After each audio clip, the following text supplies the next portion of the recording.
Good morning, you lot. We're in the Talbot. We're going on an adventure. I've just got some petrol. Don't know how much I've got. I've got a full tank of petrol. 50 quid I put in. And from a quarter full, they got me a full tank, which is good. So, let's go on an adventure, shall I? Just got to set up the old sat-nav. And then we go on a little adventure. And I'll show you, when we get there, I'll show you a bit of what's gone on in the back there, and that'll give you a bit of an idea of what's actually going on. There's no heating in here. The heat, I haven't fixed the heater yet. The heater core, I don't know what's might be blocked or the valve might be broken. So I've got me my trusty cloth for desmearing the windows, and yeah, you can see all my breath because it's cold in here. It's cold this morning. Anyway, I covered myself in petrol somehow. Well, I was putting the petrol in, it sprayed out of me, and I'm covered in petrol now, so I stink of petroleum spirit. But there we go. Right, let's set the sat-nav up and get on our merry way, shall we?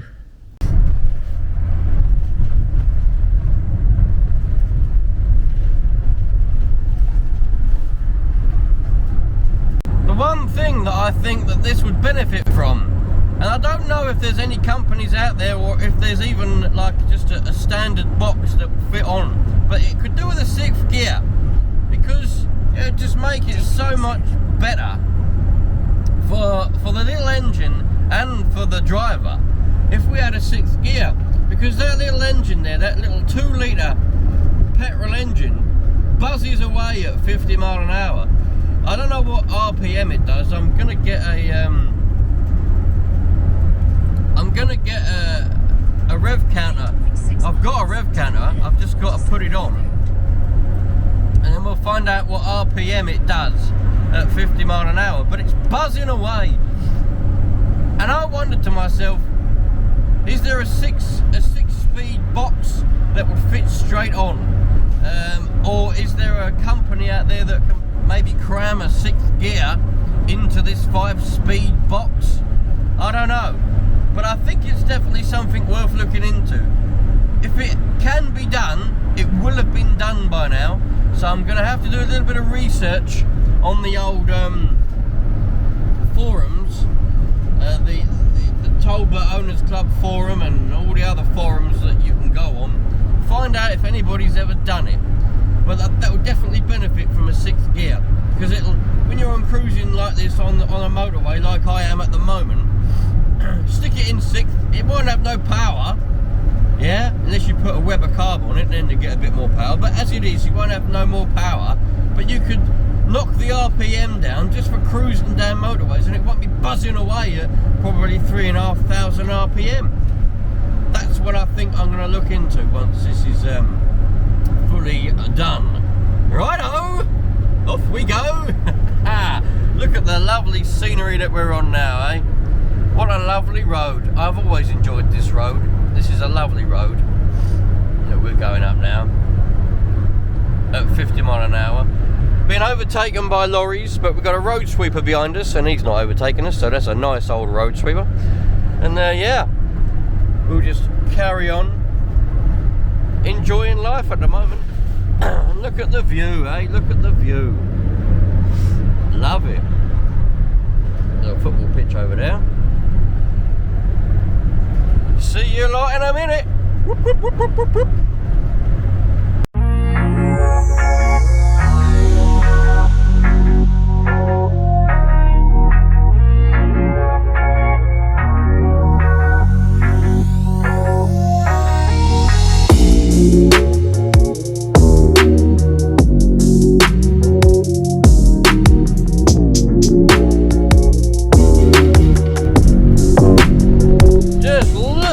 Scenery we've got now. It'll get better shortly. It will get better before long, don't you worry. This is nice now, but it'll be really nice in a minute. You believe me, you lot. What a lovely day. I've had this red Fiesta for about, must have been about 10 miles. It must have been. This red Fiesta was following me like that far away from my bumper. So I've been all through the national speed limit and all through the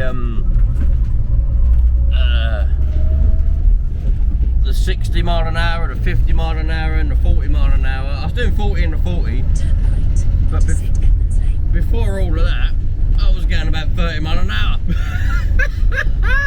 It's only because in the Nationals I can't be doing bloody 70 mile an hour down a country lane, or 60 mile an hour down a country lane, because I'm in a bloody motorhome. Not that it wouldn't even go that fast. It wouldn't go that fast even if I wanted it to. But I love doing that. Bastards they are. They're bastards when they go too close, because they're too impatient. Their little willies are tingling, and they're probably in a bit of a rush.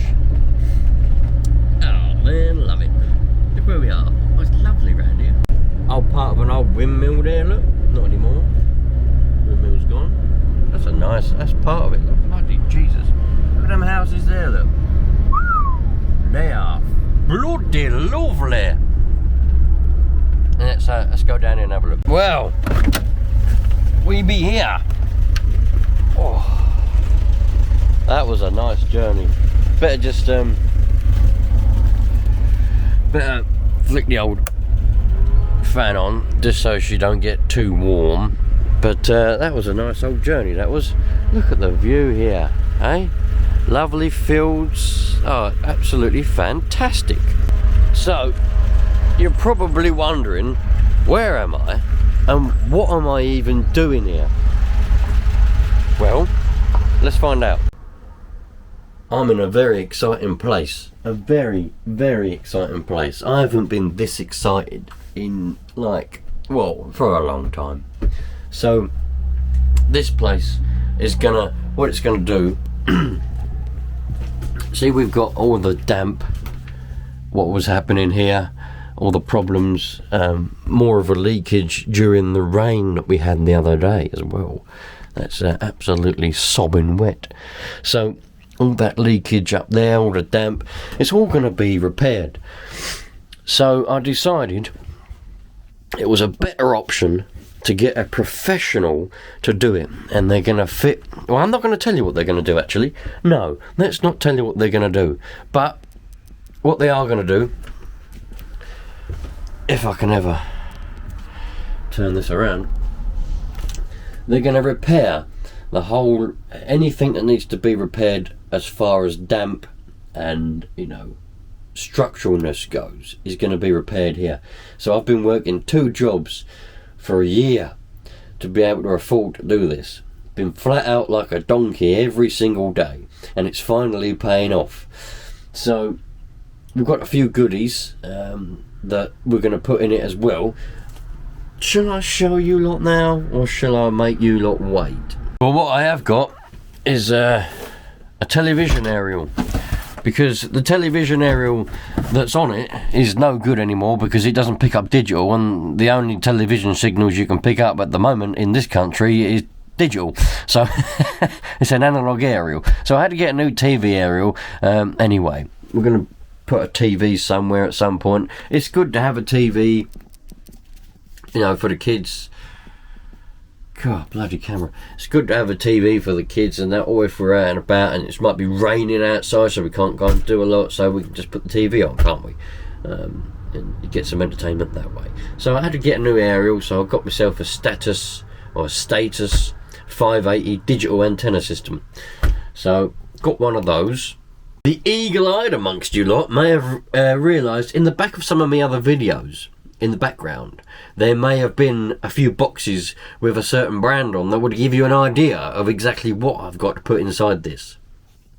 That's right, we got an air conditioning system. It's going to go on that skylight there probably, because that skylight's leaking anyway, so it needs to be, the whole roof needs to be replaced. So we've got a nice air conditioning system, we're going to put that on. And it also does heat, so it'll blow heat and aircon wherever, all the way around here, in a nice orderly fashion with any luck. So that's definitely exciting. I tell you what though, you look, one thing that I've got to fix without any doubt is the heater, because when we're driving along, I tell you what, there's a few red flags, because I tell you what the red flags were. When I bought this off of that Italian couple, very nice couple, but they didn't really, I don't know, I don't know whether I believe them or not, but either way, he said to me, I said, does the heater work? I asked all these questions. I actually asked all these questions, and I should have. Red flags everywhere, man. Actual proper red flags. I said, does the heater work? Because we went out on a test drive. And bearing in mind this was in February. And he said, you don't need any heat. I said, oh, how comes? He said, oh, it's hot enough in here as it is. Red flag number 1. He's deflecting me from the thing. He's like, well, you only go on holiday in the summer. I was like, no, we're going to be using it all year round. Well, you don't need any heat. It's hot enough here, hot enough in here as it is. Red flag number 1, he didn't want me to try the heat. I was just like, fair enough. Because at the end of the day, before you lot are going, you're so stupid and naive. I look at things with the view of everything can be fixed, right? So the heater doesn't work, I can fix it. I can fix it. It can be fixed, and it's all points for getting money off of whatever it is you're buying. So, for example, I got some money off of buying this because things like, well, I didn't know the heater didn't work, but there's other things I got money off of. And I also said to him, luckily enough, it does work at the moment anyway. But I said to him, because I know 5th gear often goes out. If any gear on a gearbox is going to go, usually, not always, but usually it's 5th. And I'm pretty sure with these ones, when the gearbox oil gets low, it knocks 5th out before all the other ones. Anyway, so I said, do all the gears work all right? 5th work all right? He said, you don't use 5th. Oh, yeah. He stuttered a little bit. He went, you don't really use 5th. Oh, yeah, it works fine. And I thought to myself, you don't use 5th? When don't you use 5th on a motorway? So he's either been going down the motorway, thrashing the hell out of it in 4th, or 5th doesn't work. And 5th works, luckily. So, I don't know what that was all about. You don't use 5th. What's he on about? But there's loads of red flags going on about this place, especially with all the mould in there. Not the mould, the damp, sorry, in the toilet. There was a load of red flags that I'm walking around with my damp meter. I had a damp meter, putting it on the walls, and it was reading fine, no dampness. So I'm like, brilliant. But the red flags were that they'd covered it in mosaic tiles. That was the massive red flag. I should have said, look, can we peel a bit of this tile off because I want to see what the ball's like behind it. But I didn't do that, but I should have done. I put the damp meter on it, and of course it was reading nothing. It was reflecting off the tile probably, and I thought, brilliant, this is absolutely fine. But all of the damp was behind the tiles. They put a bit of plywood on it and then put the tiles on to cover up all the damp wood and all the frame that had rotted away. There's a big red flag there. But it doesn't matter. It doesn't matter because we're here, and it's going to be here for a month or around about a month. And once that's done, this is all going to be brand spanking new. We're going to be looking at everything's going to be just brand new again. Everything's going to be perfect. It's going to have an air conditioning and a heater.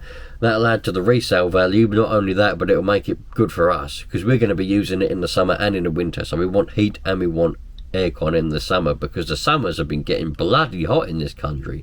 40 degrees Celsius it was this summer, 40. So we want some air conditioning. I don't care what anybody says, we need air conditioning. Plus, when you go to a campsite, you don't pay for electric. We do on some, you have to pay on a meter, but we don't go to those ones. Everything. And then new ceiling, new walls. Everything's going to be 100% watertight. We ain't going to have to think about it anymore. It's going to be absolutely brilliant.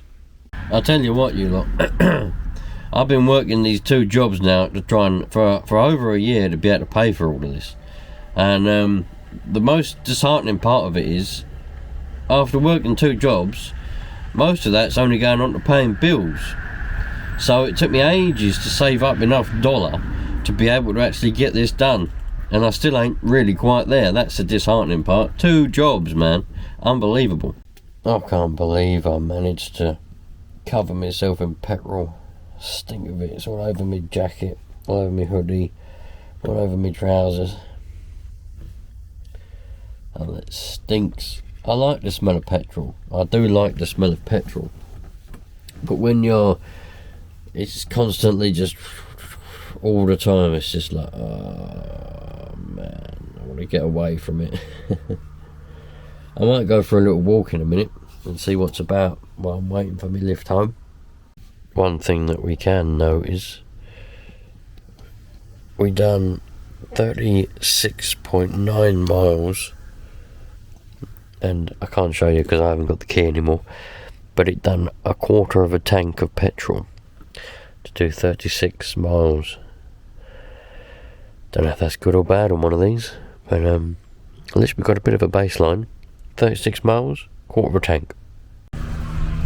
This is lovely around here. I'm near a little place called Fletchenfield, and it's all just countryside.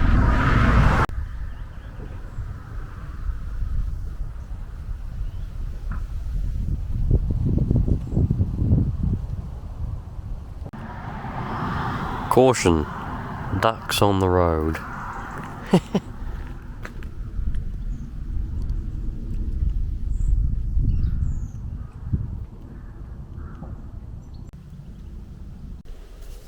So there we go.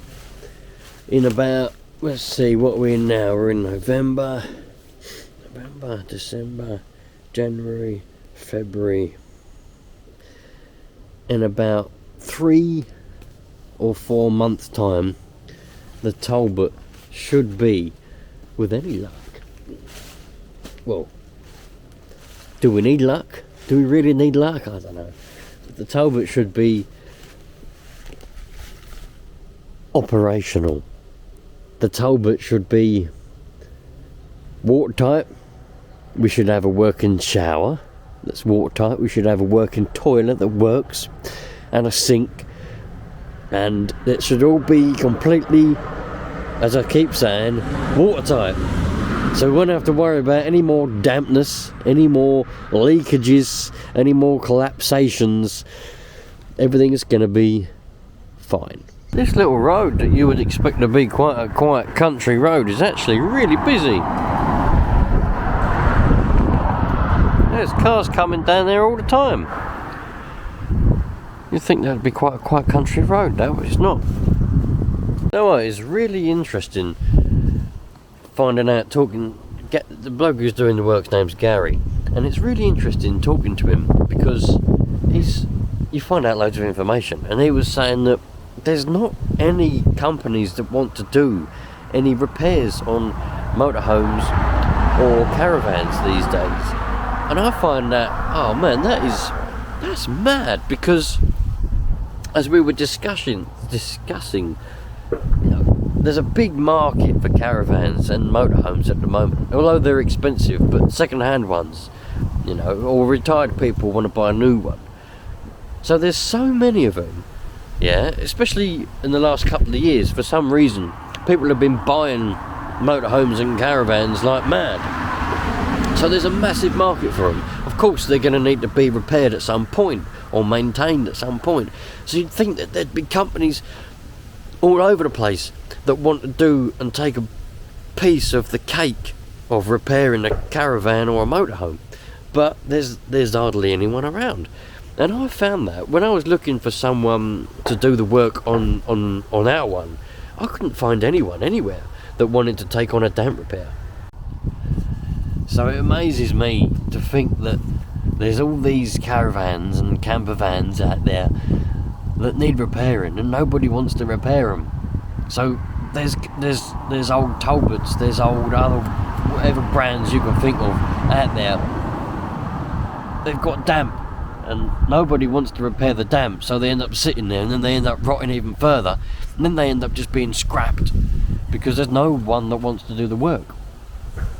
It's mad. If I had enough dollar, I would actually set up a business, and I'd learn. Obviously I'd have to learn, but I would learn, and I'd set up a business on repairing these old camper vans that need the damp repair done. You know, the only one that I could find was this Gary here. There's the only one I could find anywhere. There needs to be some more, I think. The reason I think there needs to be some more, of course it's good business for the one company that wants to do it, but there needs to be more because of all the old caravans and motorhomes that are slowly rotting away and people are just leaving them because they can't find anyone to do the work. If there's more people to do the work, less of them will get scrapped. Any of you rich people out there, go and set up a business, start repairing old camper vans. It needs to be done.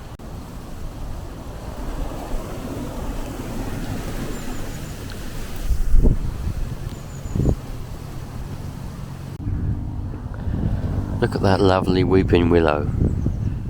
I love weeping willows. I'd love a willow tree. Put one in my garden. I'd love that. These people here have got a wonderful garden. Look at that. Absolutely fantastic. All farm fields. I'm sheltering. I'm sheltering out of the wind.